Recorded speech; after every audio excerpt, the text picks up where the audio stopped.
Hi, and welcome to our Saturday episode of Unscripted Sports Podcast. We're coming at you a little bit later today on Saturday than we normally do. Our normal times are Tuesdays, Thursdays, 9 Eastern time, and Saturdays at noon Eastern time. But for whatever reason, we're here a little bit later this evening. Hope you can join in. And we're brought to you by BS3 Radio with Spreaker and Northeast Streaming Sports. You can find our show here on Facebook. If this is where you're watching us, make sure you like and share. You can also find us on YouTube. Just look up Unscripted and look up any of these guys, Jay McLovin, Big Shaw, or Logan Landers. You can find the Unscripted podcast plus all the other things these guys are into. You might be interested in checking out some of those things. I'm Melanie, your moderator, and our guys tonight are Big Shaw. What's up? Logan Landers. What up, everyone? Hope y'all have a great night so far. And Jay McLovin. What's up, everybody? It's your boy from H-Town, Jay McLovin. All right, guys, y'all ready to jump into the first topic? Let's do it, Mel. No. All right. Who is the greatest male athlete of all time? Jay, you want to start us out on that one? Yeah, man. You know, it depends on, I guess, on how you look at this. If you look at it from a singular sport, you know, you probably got MJ. He's a good one. Bill Russell's a good one. I mean, there's a lot of good ones. I like to think, you know, the most amazing athlete. I like Bo Jackson. I like Bo Jackson because he was a multi-sport guy. He didn't just do one sport great. He did two sports great. And I think that's really what the deal was, right? So in 1989, he became an all-star in baseball. And then in 1990, he got a Pro Bowler in football. I mean, he actually achieved the highest level that you can get to in a single sport. And nobody knows sports like Bo. I love that campaign. Nobody knows. Bo don't know. You know, I love that.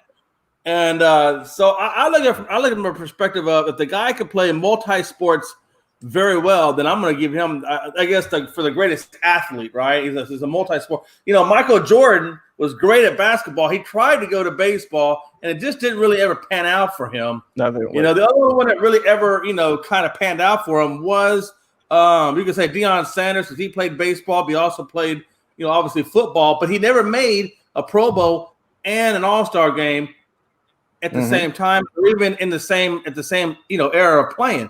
So that's why I got Bo Jackson, number one guy, because he's a multi-sport, high-level achieving person.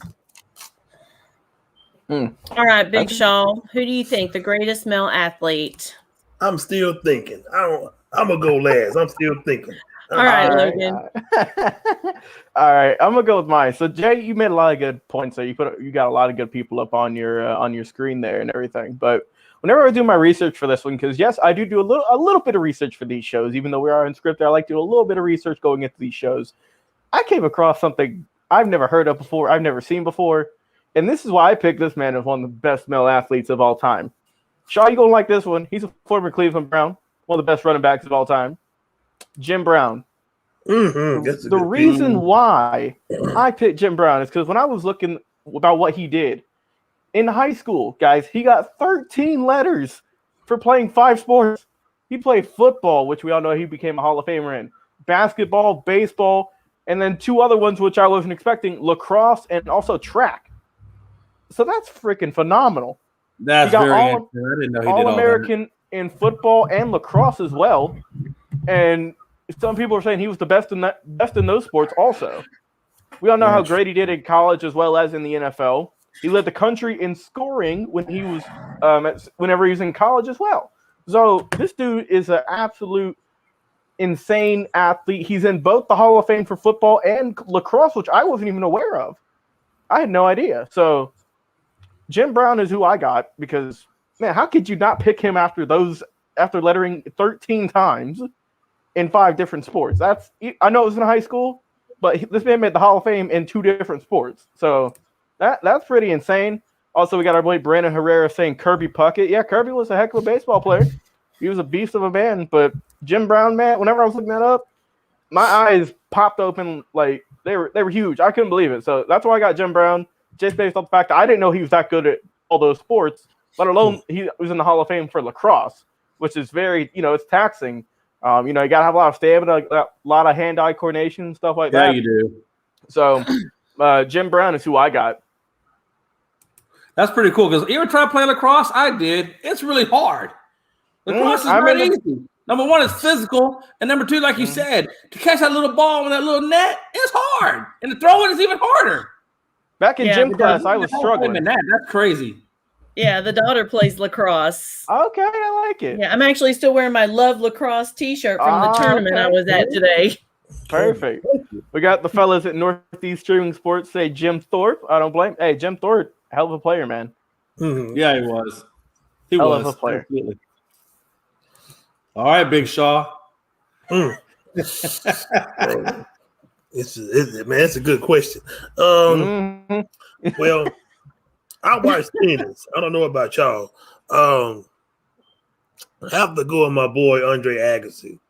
Man, I loved him playing tennis. I thought about Pete Sampras, that's his name, but I said, I was more of a Andre Agassi fan. He was real good at the sport. I know everybody wants football, basketball, but man, that was my guy. Every time I seen him on TV, no matter what time it was, I would watch him play.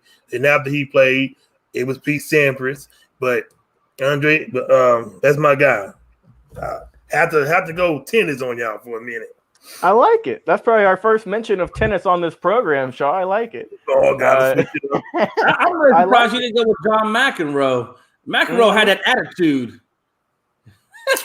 McEnroe had that attitude, man. Nah, that was my boy. We got Brandon saying Dave Winfield got drafted in 4 sports. That's true. There's a lot of athletes who've got drafted in multiple sports and have done great, but there's a lot of people you could pick for this, honestly. There's not a wrong answer. There's a lot of just insane athletes out there who just perfected one sport, really, but they could have been great in other ones as well. So it's a big kind of what-if situation that you can always ask yourself, like, man, what if so-and-so didn't play this major sport? They went to their other sport instead. How great would they have been? It's always fun to look at. I just can't believe how many sports that really trips me out. I didn't realize Jim Brown was in that many sports and actually in 2 different Hall of Fames. I mean, that's pretty amazing. I learned something new today. There we go. Got to learn something new every single day. All right. Do you prefer the BCS or college football playoffs? Big Shaw, what do you think? I did like the BCS, but to be honest, they really need to fix it because I mean it was teams that played this year deserved to be in the top 4, but because they had a weak schedule or they wasn't a money cow like Ohio State and Notre Dame, that's money. Everything came by, because of money. Everybody know why Ohio State got in because they are the cash cow in the in that division. But if I had to pick one, I go with the BCS because the BCS caused a lot of commotion back then. I like the BCS. The college football playoffs, I don't really too much care for it because, like I said, Oklahoma. Before I finished, Oklahoma had they started off good, then they started losing, but they finished the season strong. Everybody wanted them to overlap Ohio State. So, I mean, it's kind of, I mean, if you look at it, we can call it trash, if you want to, both of them, but I prefer the BCS, but we call it the bull crap series, what we called it back then when we first had it. The bull crap series. Because I remember it was teams that was in the top 10 in the BCS era didn't even deserve to be in there. I was like, what? Oh. You had LSU playing Alabama in the championship. I said, oh my God. So that's when I said things out of control. Before I finish, I will say this. The most funniest thing I ever seen in the BCS era was when I think it was like I think it was 5 top teams. They all lost in the same day. I said, I've never seen nothing like that before in my life. No, that's crazy. I think it was the top 5 or everybody in the top 10. Everybody lost the same day. I said, oh, man. And the BCS was going crazy. But I think it was top 5. I'm going to have to look back and see what it was. But I think it was 5 teams that lost at the same time, I think. All right, Jay. What do you think? BCS or college football? I never really liked the BCS. I thought it was very political, man. I just think, you know, and not that there's not politics in the playoffs too, because there's politicking in the ranking system. But I think once you actually get to the actual playoffs themselves, you know, it's who plays the best. The only thing I would like to see the playoffs do is expand from 4 teams to 8 teams. I think if they expanded to 8 teams, I think it would be a much better platform. Because I like it. I like the playoffs. I like playoffs where you can get 8 good teams in there and let those dudes battle it out. No politics, battle it out. Whoever is the best team, that's just the best team. Rather than taking just 2 teams that we think might be the best, you know. Because look at Clemson. I mean, we thought Clemson was the best, and Notre Dame wound up being beaten out. Ohio beat out Clemson. You know, we were all on the Clemson bandwagon, or except for Shaw. I know, not Shaw. I know, I got you. Give me time. I gotta say it quick before Shaw bites my head off. But yeah, you know, Shaw was the only one that said Ohio, and my props to Shaw. But you know, I mean, that's why I like playoffs, because when you put a playoffs in there, you give more leverage back to the schools, and you let those dudes duke it out rather than just saying what we think are the 2 best teams, and you put them in this one game. But I would like to see the BCS, or excuse me, I'd like to see the playoffs go to 8 teams. That's my only thing. I think 8 teams is where it should be. That way you get a little bit more variety coming in there. Like A&M would have been in there, which I think should have been in there. Oklahoma would have probably been in there, you know, and so forth. So I think if they could get it to that, and Cincinnati could have probably made it, obviously would have probably made it in there. Yeah, but I think if they had an 8-team playoffs, I think that would really be the best situation. Let's see. We got some comments from our fellas at Northeast Streaming Sports saying we are live in the UK right now. Gotta love it. And then let's see. Also, we got some news here for the fans out there. Our show will be on Pandora with the other shows. All right. So, hey, guys. Hey, round of applause for everyone. We made it to Pandora. That's great. Shout out to everyone over there at Northeast Streaming Sports. We're doing great work over there. Check out. They got a bunch of great shows over there. We're doing great work. Awesome.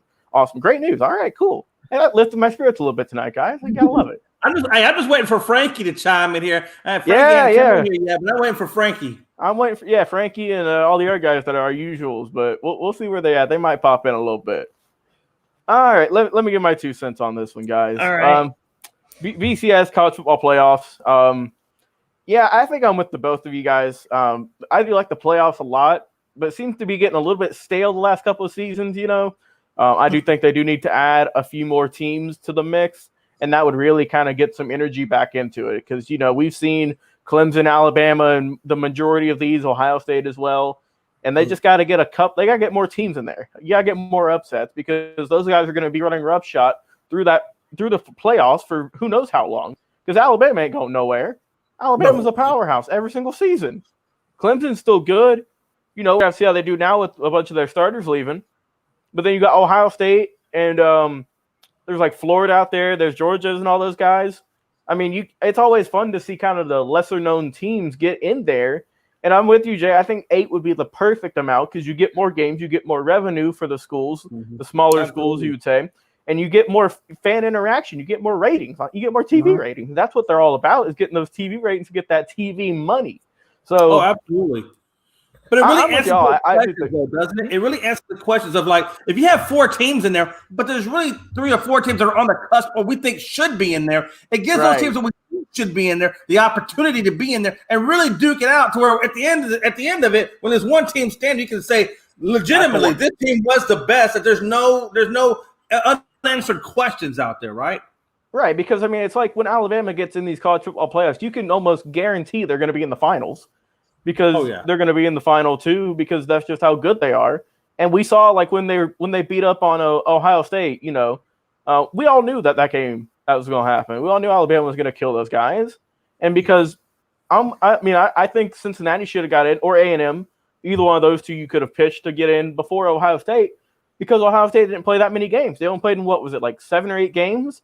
While those other two teams played through a whole season, so they do got some issues to fix in that college football ranking in the playoffs. It's been discussed before, adding more teams, and I think that they should hopefully get that done as soon as they can, or else we're just going to be seeing kind of more of the same old stuff, and it's just kind of going to get boring. So we'll see how it goes. Hopefully they can switch it up in a little bit and get some more life back into the playoff, even though it's not even that old. It came out 2013 or 14, so it's it's still 7-8 years old. Yeah, but they got to fix it though, because it's already kind of getting a little bit played out. So we'll see what they can do. All right. Top 5 quarterback busts of all time. I love the DeMarcus Russell. Y'all want to just go through? Y'all want to just go through your countdowns? Start with number 5 for each of you. Yeah, let's do that. We'll go 5 and go to 1 like we normally do. All right. Number 5, Jay. So number 5, I got Matt Leinart, 2006, first round, 10th overall. The best thing about Frankie just popped in. Let me pull him up here. There we go. Attaboy, Frankie. Nice to see you, buddy. Hey, listen, the best thing about Leinart's career was in college. Like we always said, the 06 was Vince Young, and they went at it. And, of course, Matt Leinart, as always, came up to the short end of the stick like he did in his career. Always the short end of the stick with this guy, right? Always the short end. Spent 4 seasons as a backup. Never really solidified himself as a starter in the league. And, pretty much he was just, done. He sat around for a little bit, 4 seasons, and then he just faded into the oblivion. So that's why I got him at number 5, because as where he was drafted in the first round, 10th overall, he should have been a heck of a lot more than just a 4-season backup that faded out. All right, Logan. Who's your number 5? Yeah, my number 5, I'm going to go with Heath Shuler, 3rd overall pick in 94 from Tennessee. I mean, this was the guy, who everyone thought was going to help turn the then Washington Redskins around.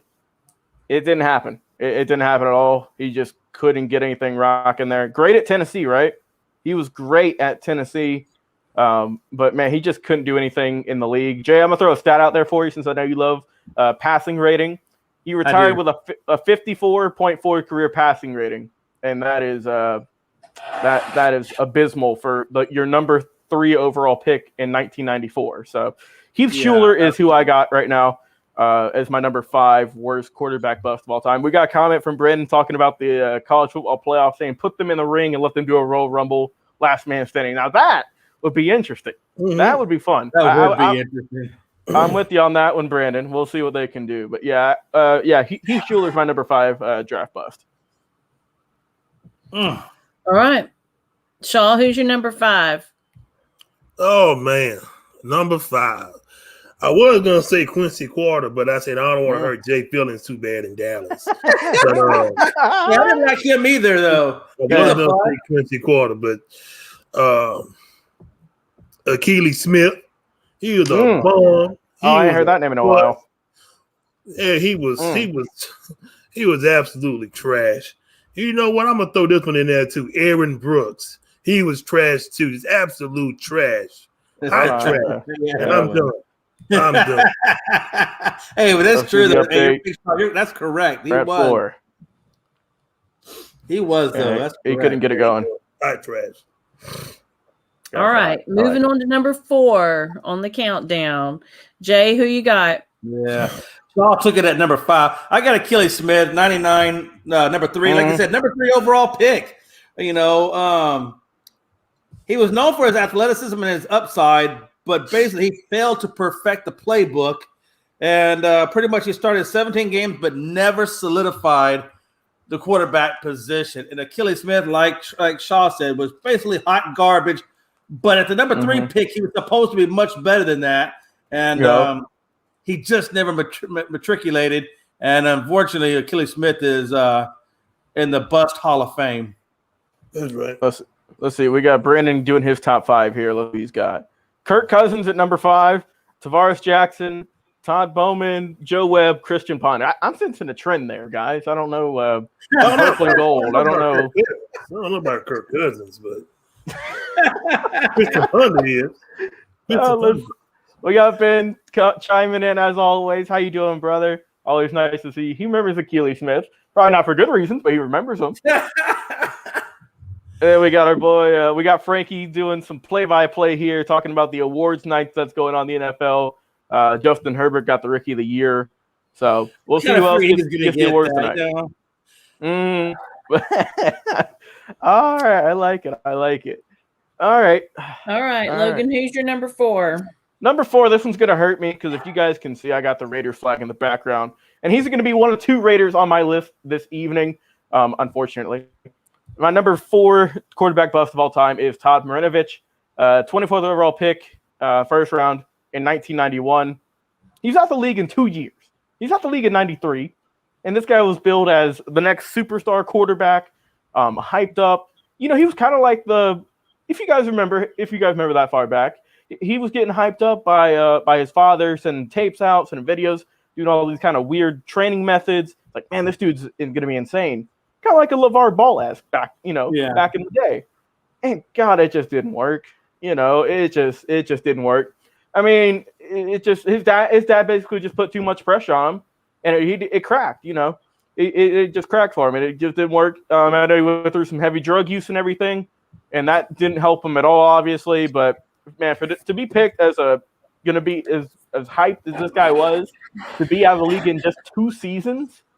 Now that's a bust in my book, guys. So he's my number 4 bust, and that's who I got. All right, Shaw, who you got for number 4? Kerry Collins. Yeah. I forgot about that guy. I forgot about that guy. Wow, Kerry Collins. He had so many off the field problems. Mm-hmm. He didn't know what to do. Alcohol kicked his butt. He didn't know what to do. He was supposed to come in and be the savior, but for the Panthers, but obviously didn't work out for him. He was a bust. Absolute hot trash. Storm in the trash can. Man, not the trash can. Oh yeah. All right, we're at 8. All right. Number 3, Jay. You know, before I go real quick, do you think that Burrow is so super pissed right now, sitting in his living room because Herbert took the Rookie of the Year when he knew it would have been his? 100%. I just see him sitting in his. I just see him sitting in his living room, just pissed off and bitter, just bitter. I mean, he got hurt. I mean, he can't get mad. For some reason, I see Justin Herbert going na na na boo boo na na boo. But hey, that's life. It is what it is. All right. Anyway, number 3, my boy, Johnny U, baby, Johnny Manziel, 2014 first round pick, 22nd overall, and in less than 2 years, he managed to beat the crap out of his girl, drink his way into stupor, and wind up in the CFL, and then pretty much nothing. Mm-hmm. Johnny Manziel never amounted to anything. And he was supposed to be the golden child from A&M. Heisman Trophy winner. Now look at him. Probably out there pumping garbage somewhere. Way to go, Johnny. All right, Logan, who's your number 3? Oh, number 3. I'm going to kick it old school with this one, guys. Man by the name of Art Schlichter. Y'all remember him back in the picked in 1982, 4th overall pick by the Colts, Baltimore Colts at the time, now Indianapolis Colts. Man, this dude was a trip. He was a trip.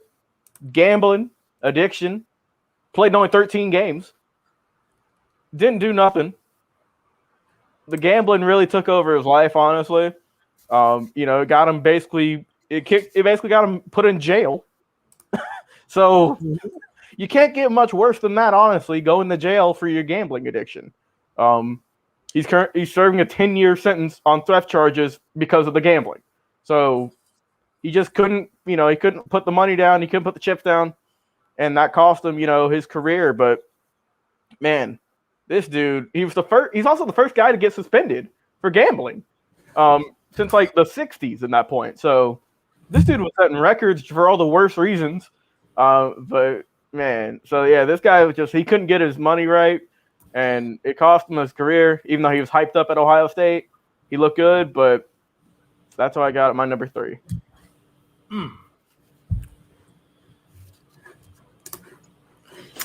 All right, guys. Shaw, who's your number 3? Oh man, Patrick Ramsey. He was hot trash too. Forgot about that guy as well. Yeah, no, y'all forget about Patrick Ramsey. Was sorry itself. I almost said Rich Grossman, but I said I ain't gonna do Rich Grossman like that. I got too many Florida Gator fans that watch my show, so I'm not gonna talk about Rich Grossman right now. That's fair. Cut him a little bit of slack. Yeah, that needs some love. I'm gonna cut him some slack. All right, Shaw showing some love tonight. Mm-hmm. All right, we're down to the top 2 now. Number 2, Jay. The Colts are so thankful they did not draft Ryan Leaf. 1998 second overall pick with the big arm, but can't hit the man on the slant pass. Ryan Leaf. The man that was more arrogant than what he should have been. That was his downfall. After that spat with the reporter, it just did not really ever get better for poor Ryan Leaf. He had a couple other stints, I think Dallas and a few other. But Leaf was just that cancer that in every aspect of his life. I think he tried coaching, failed. Yeah. So he was a failure as a quarterback. He was a failure at public relations. He was a failure at coaching. So what do you do when all that happens? Just go down the tubes, and you get addicted to drugs, and you get caught trying to sell drugs to cops and God knows whoever else. And Ryan Leaf just floated out like the wind. Good luck there, Mr. Ryan. Don't bend over for the soap. I think he is clean now, Jay. Yeah, Jay, I think he is clean now. I saw a documentary on him like a year or 2 ago. Yeah, he's clean now. He's clean. He's clean now? He's good. He's good now. Yeah. Yeah. I guess the threat of jail and stuff like that'll do it to a man. Brandon's got Charlie Ward as his buff quarterback. Man, all right, yeah. I think they're about to get a little bit more connected between all of us because number 2 also for me is Ryan Leaf. Jay, you brought up every point that I was going to make. So Ryan Leaf just never panned out, not at all. Happy to see he's doing good now. Hopefully him and his family are doing good. But as his career in the NFL went down the drain, went down the tubes, and he just didn't do nothing. He couldn't get anything working for him, and man, it's just a bust. Especially when you look at how great Peyton Manning was, man. Just a shame. Yeah, absolutely. The culture is so thankful they didn't go down the other route. And the Chargers are still going to kick themselves for the remainder of time. Mm-hmm. All right, Shaw, who's your number 2? I'm gonna go a different route. Okay. I'm gonna go with a former Raider. I know, Logan, you're a Raider fan, huh? You see the flag behind me, don't you, brother? You know who it is. You know who it is. Glory. You damn right I know who it is. I can't say his last name too good. It's Tide. Marinovich. Yeah, that's my guy. I had to throw him on there. I'm sorry. I had to throw him at number 2. It's all right. It's all good. He's a hot boy. He's a hot boy. He sucks. He sucks. Also, we got some breaking news here from Frankie saying the defensive rookie of the year is Chase Young. All right, nice. Also, Brandon coming in saying, how about Mets great outfielder Tim Tebow? He had a good playoff game, Oh, Timmy boy. Hey, he did make it pretty far in the playoffs. I mean, he didn't win it, but he at least he got to the playoffs.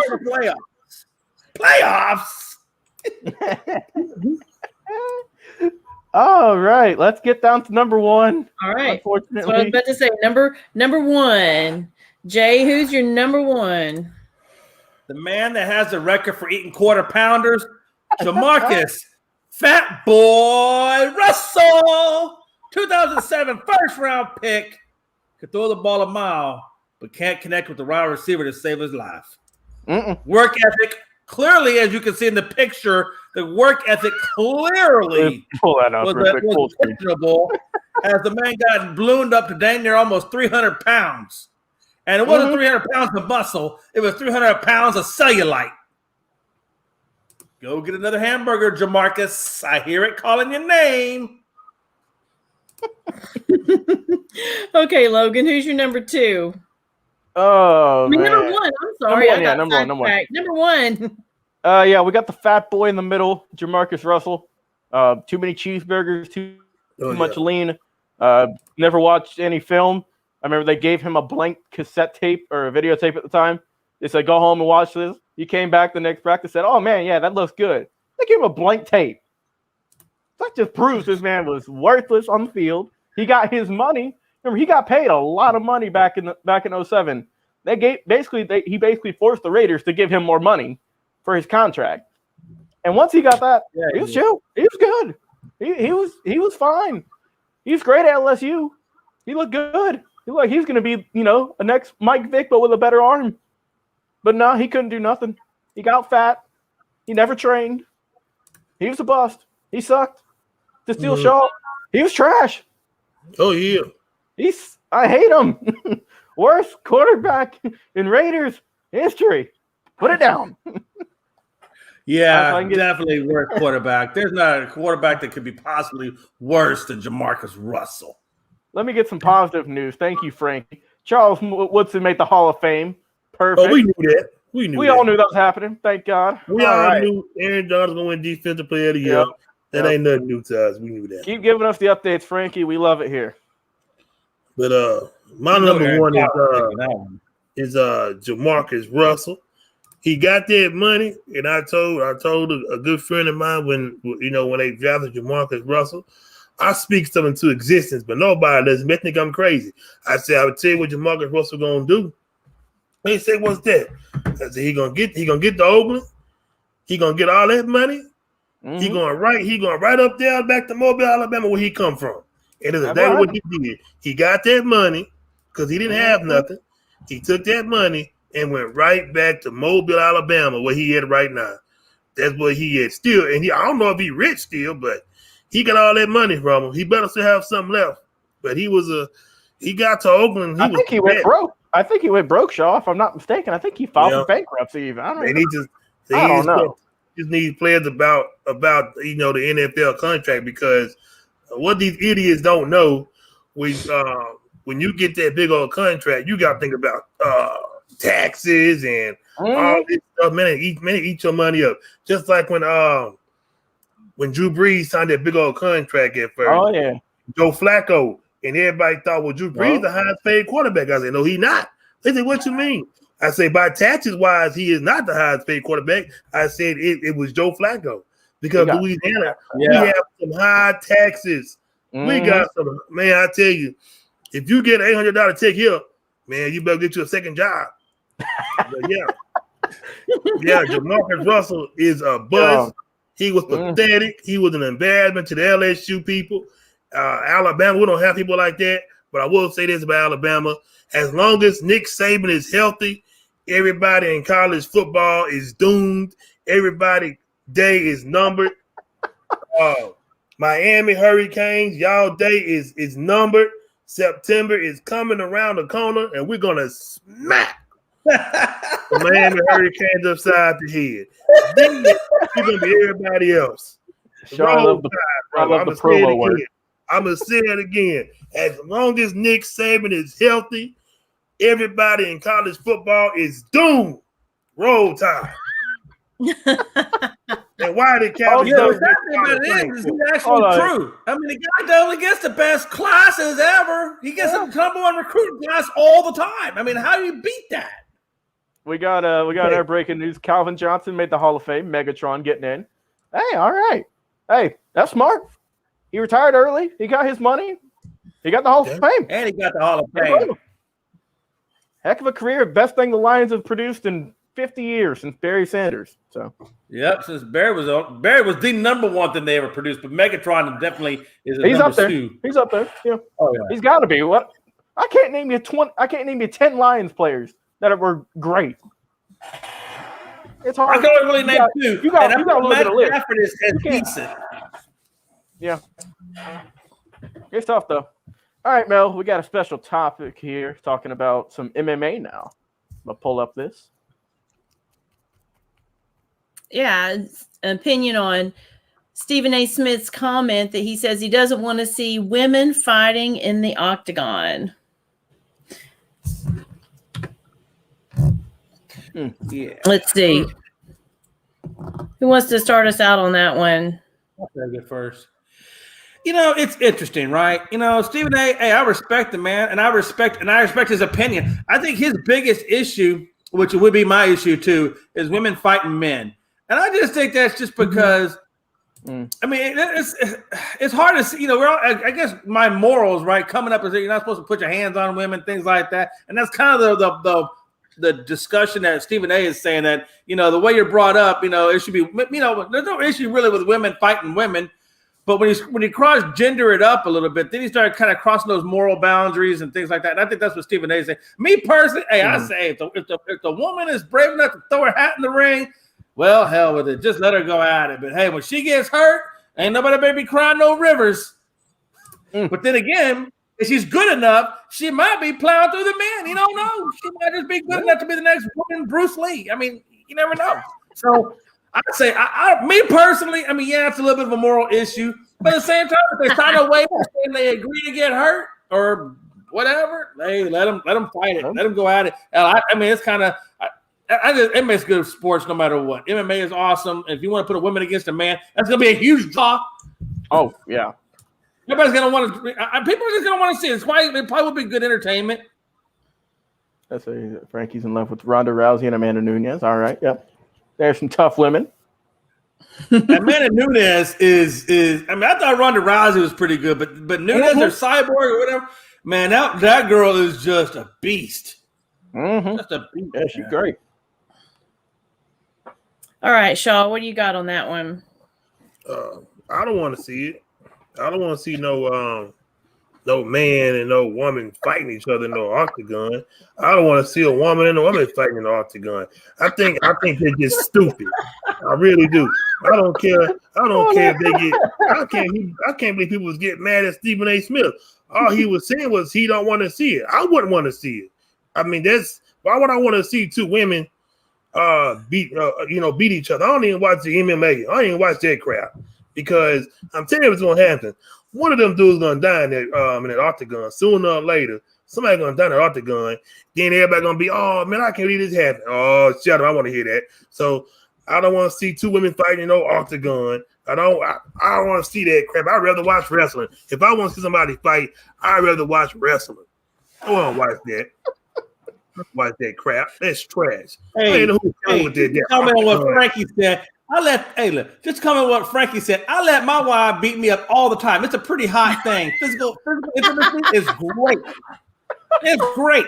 I let her spank me a little bit. It's all good. Ain't nothing bad about it. Oh, Lord. I probably definitely could high kick him though, because his knees would just give out. That's true. I could just take him out easy with those knees. I crack like a little, you know what? Okay, I'm done. Give me a beer. I'm good. All right, Logan, how you feel about these comments? Yeah, I mean, I looked over the article, and he was just mostly saying that he didn't want to see men fighting women in the UFC, which I'm with him on that. It'd be weird to see, honestly, if you just tuned in one day and you just saw that happening, it's like, what the hell is going on? Yeah. But I do think it is great that, because when Ronda Rousey was doing her thing a couple of years ago, the UFC was wildly popular. They probably drew the most money they've ever drawn when she was at the peak of her career. So they were doing a lot of money. Remember, it took a while for them to convince Dana White to let women fight because he was opposed to it. He didn't want to see him get hurt. He didn't think that the talent was there. And let's be honest, when they first started, it was really just Ronda Rousey killing everyone because it was a bunch of women who weren't trained up to her standard because she's a freak athlete and she's won a bunch of medals and stuff before. So she was just head and shoulders. The first time was it Katie Holmes? I think it was Katie Holmes or something like that, wasn't it? That beat Ronda the first time. Yeah, Holly Holmes. Yeah. Or Holly Holmes, whatever. Yeah. But really, once she kind of stepped away and she went to wrestling for a little bit, that's when I think kind of the bar was set, because you saw, and I mean you still see now, that the competition for female fighting in primarily the UFC, because that's the biggest promotion, it's a lot better now than what it was, because they've had a couple of years to really kind of, train with all their trainers and stuff, and really kind of see what's up to par for the UFC, because we've seen women main event UFC pay-per-views before. We've seen them co-main event. They're getting paid big money. And I mean, while it's not as, I don't know if it's ever going to get as popular as it was back when Rousey was doing her thing, it's still going to stay around because there still is an audience for it. And there are still, there's a good bit of women out there that like to watch that, and men as well. They like to go out there and they like to watch these women fight because, they're talented and they're beautiful women as well. So, I mean, you got the sex appeal, and then you got the fighting appeal as well, because, I mean, they're no slouch either. They can fight. And I mean, just go back on his comments, though. I don't really care to see a male fighter fighting a female fighter. I'm not really on board with that much. But I mean, if it does happen, Jay, I'm with you. They need to promote that for 6 months. They need to sell as many tickets as they can, and they'll probably get the highest gate in history in the UFC if they do that. The good thing is, I think that would be a ratings grabber for some reason. I mean, people don't want to say it, but they're going to be watching it. Somehow they're going to be watching it. People say that, because they might not say they want to, but they'll be the first ones on pay-per-view ordering that stuff. Mm-hmm. No, man, they ain't going to watch this shit. They only watch the WNBA. So they're going to watch that? They're not going to, I'm telling you. And they're not going to sit there and watch women beating on women and they fighting men. I don't want to see that, because the men going to knock them out. Then it's going to be a big uproar when a man knock out the woman. Yeah. Oh, here come the lawsuits. Here come the women rights groups coming out. No, it's why it ain't going to work. I'm telling you, I'm telling you, it's going to happen. A man knock out a woman in that ring. I could definitely see the women rights group gonna come together, and everybody gonna be all mad. Everybody gonna be getting sued. So yeah, that's what's gonna happen. They ready too. I'm telling you, the women rights is some strong people. Some strong people. I could see it. Also, Brandon said, "Could you see protesting go? All the protesting going on?" Oh yeah, I could definitely see that happening.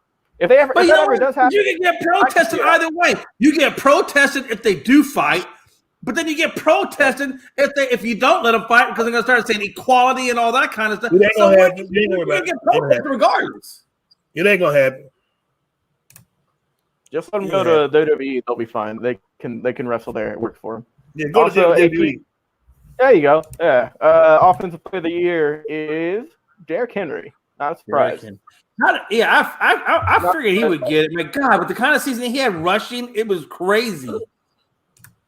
Yeah, he was stiff-arming people out the freaking stadium. Yeah, he was.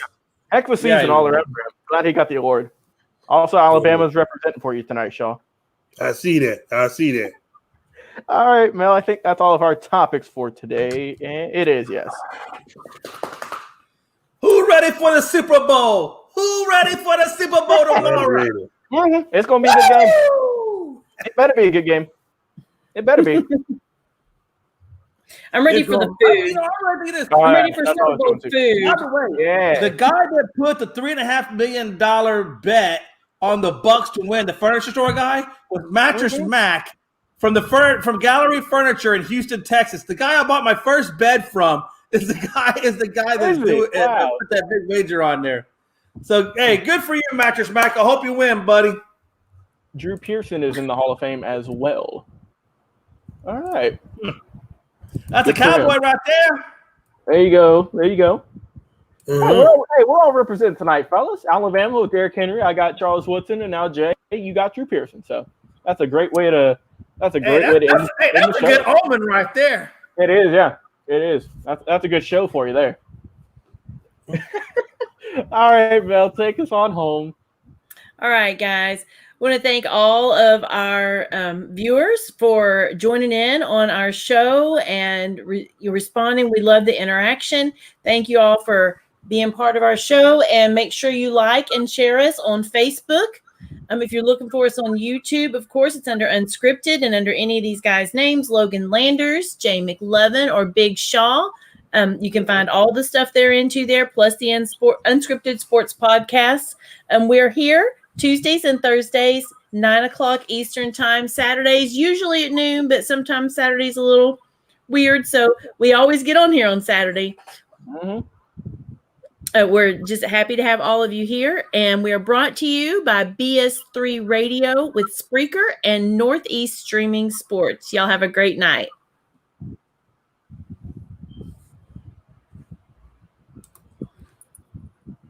You're listening to Unscripted.